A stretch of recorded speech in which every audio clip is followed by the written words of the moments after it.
I stopped drinking caffeine, I ended up in the sauna and began meditating.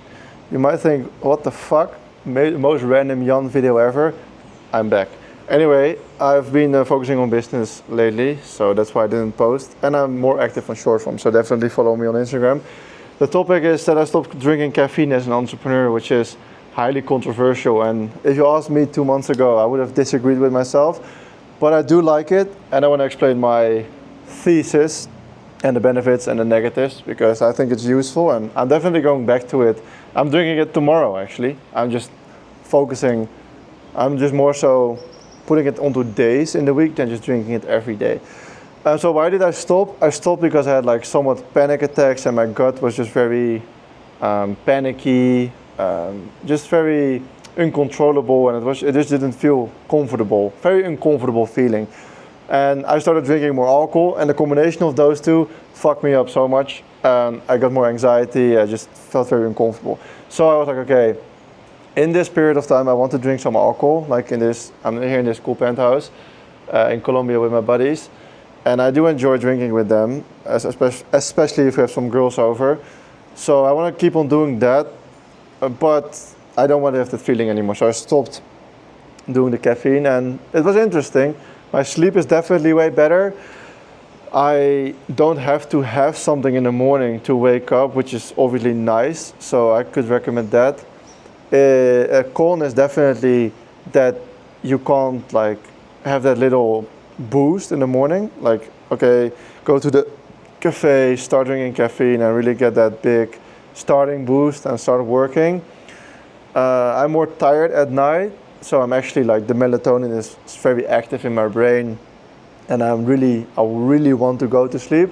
So that helps with not being on my phone as much, because when I drink caffeine, even when I supply with electrolytes, I just stay very active, and my whole nervous system stays very active. So I'm more calm. Conversations are better.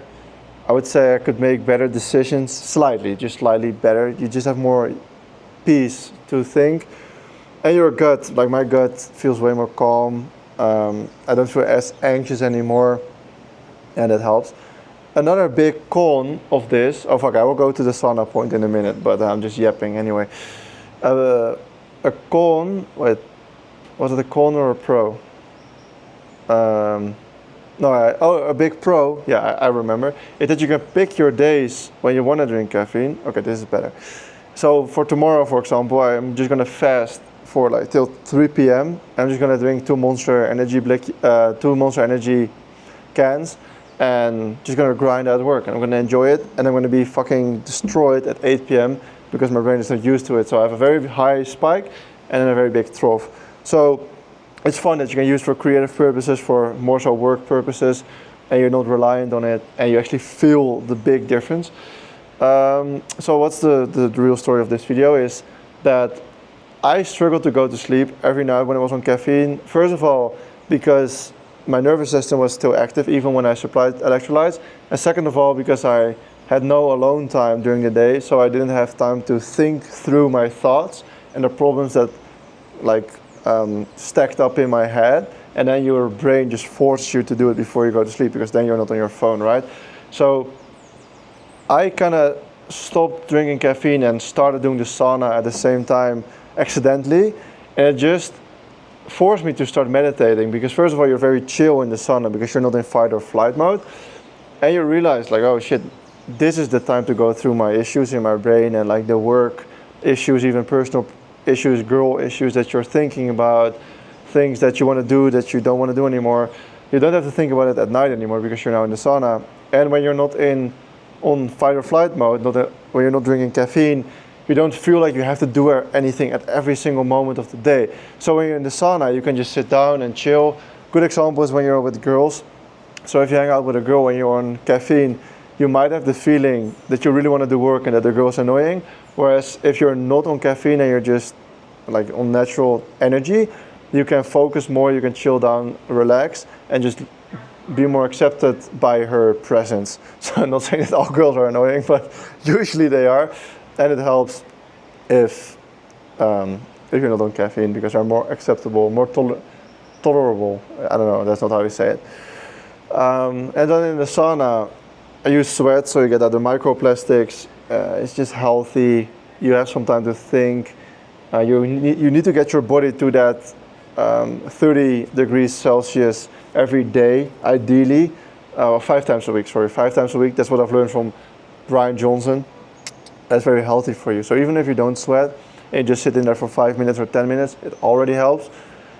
If you want to have some time with friends, it helps to talk with them in the sauna. And for me, I just was forced to start meditating. And if you can't sleep yourself because you have so much issues or you have so much work things that are going on and you're just excited about things, or you never really thought out a travel idea or something, and you have to do that when you're going to sleep, then the sauna or even just normal meditation would be a great way to do it. But I am personally just not going to sit down to meditate, so I was forced to do it in the sauna, and that was kind of combination of things that happened, and I just wanted to make a video about it because I haven't posted on this channel for a long time, and it's a good way to still document your thoughts and practice speaking, explain to the public. Like, I recommend everyone to start making videos. But the whole idea of this video is I stopped drinking caffeine. I'm still doing it weekly, but really not every day anymore. And the pros and cons of that. So sleep is way better. I feel more calm. It's better to be in the present moment. You don't feel like you need to do everything all the time. But I miss the taste of coffee, and just having high cortisol is also fun sometimes.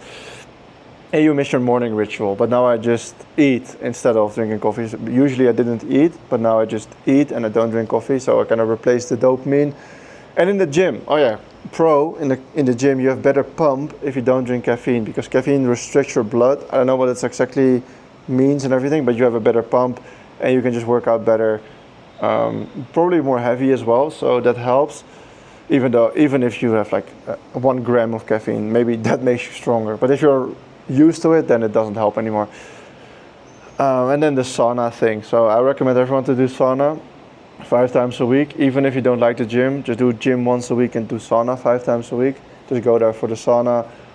Very good, very healthy for your mind, very good for your skin, very good for your skin. I've noticed very big improvements in my skin on how soft it is, how healthy it looks, how good I feel in it. So that helps. And I would personally never start meditating just to meditate. You can make that decision yourself, but yeah, I was forced to start meditating in the sauna because I have like the double dopamine, right? I just finished, actually triple dopamine. I've just finished up the gym, so that gives me dopamine. Second thing is that I'm doing the sauna, so that gives me dopamine, that I'm actively doing something good for my body. And the third thing is that you accept being with your thoughts, being alone, which helps. So that also gives you dopamine. So that's really it for the video, and see you maybe in like a few months. I don't know.